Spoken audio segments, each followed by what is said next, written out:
Okey, Assalamualaikum dan salam sejahtera. Saya Wazir untuk perkongsian kali ini ringkas je. Ada yang tanya saya, bang, biasanya untuk saya buat coverage lensa apa yang saya selalu guna. Okey, sebelum-sebelum ni yang biasanya daripada dulu lagi untuk kerja-kerja jabatan, dua lensa ni memang biasa kita ada lah untuk cover event semi kerajaan kan. 24-70 dengan 70-200, 70-100. Sebab kenapa ada dua lens ni, waktu tu tak banyak pilihan zoom lens yang yang macam sekarang ni lah kan. Masuk 24-70 kita ada dua lens 24-70 dengan 70-200. Biasanya yang 200mm tu kita ambil gambar, contoh kalau ada event di hotel, di ballroom kan, biasanya akan ada sesi ucapan daripada pemimpin negara ke VVIP ke. Kita perlukan 200mm tu untuk ambil tight shot orang tu berucap, biasanya separuh badan lah, mungkin daripada kepala sampai ke bahu lah. Yang 24 je, tapi yang paling banyak kita pakai adalah 24-70 lah. Sebab 24-70 masih dia berjalan, melok pameran, gambar peserta hadirin orang ramai kan, memang 24-70 dah cukup lah. Tapi sekarang ni sebab dah keluar mirrorless ni kan, kita ada banyak pilihan lain lagi lah, yang kalau boleh satu lens pun dah cukup lah. Contoh macam kalau Nikon dia ada baru-baru ni jugalah 24 200mm. So 24 200mm tu dah boleh menggantikan dua lens lah. Dia dah menggantikan 24-70 dan 70-200. Maksudnya tak perlu buat dua lens dah. Cuma kekurangan dia itulah, dia punya aperture dia, kalau kita pergi zoom 200mm tu, aperture dia kecil lah.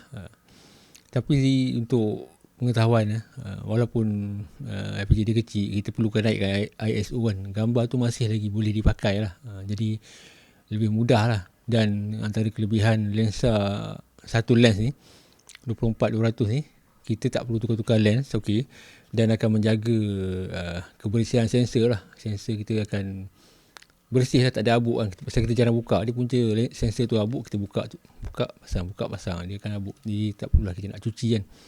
Dan sekarang ni ada banyak pilihan lain lagi selain daripada model dinamo kamera tu sendiri. Macam Sigma dia ada buat lens 16-300mm. Tu lagi panjang tu.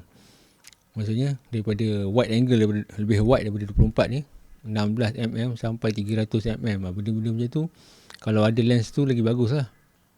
Dia quality sharpness tu kita letak tepi dulu lah. Ni quality sharpness tu maksudnya dia mungkin tak boleh nak lawan lah quality lensa yang aperture dia 2.8 macam Sigma 16-300 tu, dia punya aperture dia f3.5 paling besar. Lepas tu kalau kita zoom 300 tu dia bagi 6.7. Kalau indoor tu agak struggle sikit lah, tapi boleh pakai lah. Tapi kalau kita banyak ambil gambar outdoor, lensa tu dah orang kata memadai lah, dah cukup lah. Dan bagi kebanyakan orang dia tak boleh nak beza pun kualiti gambar pakai lensa f2.8 dan lensa 6.7 tu. Maksudnya perbezaan kelas tu kan, bagi kebanyakan orang tak nampak sangat lah. Lagi satu kalau kita cover event ni, event ke function kan, yang penting story perjalanan majlis tu lah. Siapa yang berucap, dia datang, dia jumpa siapa kan, benda-benda macam tu je. Tak ada orang nak tengok bokeh sangat belakang, blur sangat kan.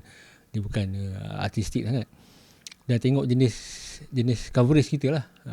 Ini untuk general coverage kan. General coverage tu maksudnya lensa daripada 24 sampai 200mm tu, maksudnya zoom habis 200mm tu dah cukup dah. Ni general ni secara umum je lah kan. Tapi kalau kita terlibat dalam rakam gambar, contoh macam aktiviti persidangan antarabangsa, benda macam tu mungkin kita kena ada lensa lain lah, lensa tambahan lain lah. Mungkin kita perlu sewa ke macam mana kan. Pasal jarang pakai.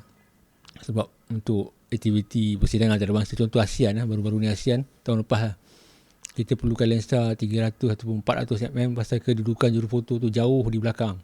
Kita tak boleh nak jalan ke depan, tak boleh nak pergi dekat dengan pemimpin-pemimpin negara tu, pasal ramai pemimpin dunia di kat situ. Jadi security lah, memang kita akan duduk belakang. Kita yang mana dapat je lah, yang mana maksudnya kita pakai tentulah 180-600mm kan, yang mana kita dapat je lah, tak boleh nak pergi jalan ke depan macam tu. So lensa 24-70 dan 70-200 ni pasal kita boleh jalan ke depan. Lagi satu untuk assignment lain yang tak melibatkan VVIP ke apa, yang mana kita boleh pergi dekat kan dengan subjek kan, 24-70 ni dah cukup lah. Tapi kalau kita ada 16-300 tu okey lah kan. Ni maksudnya kalau kita hanya ada 24-70 ni, macam baru-baru ni saya cover sambutan apa hari moyang lah, hari raya suku kaum Mahmeri di Pulau Keri tu. Bukan baru-baru ni je lah, dah 2-3 kali saya cover dah. 24-70 ni dah cukup lah. Pasal apa? Kita boleh pergi dekat dengan subjek kita. Kita boleh pergi dekat dengan orang ramai kan. Jadi tak perlu nak ambil gambar daripada jauh kan. Dari satu tempat tu ramai orang kan. Ramai orang, kalau kita nak ambil daripada jauh tu agak payah akan terlindung. Maksudnya kalau kita ambil gambar subjek itu daripada jauh, depan kita tu ada banyak subjek lain lagi yang akan mengganggu rakaman kita lah. Jadi kalau kita pakai 24-70 tu, kita boleh pergi dekat-dekat dengan subjek kita. Jadi tengok scope coverage tu lah.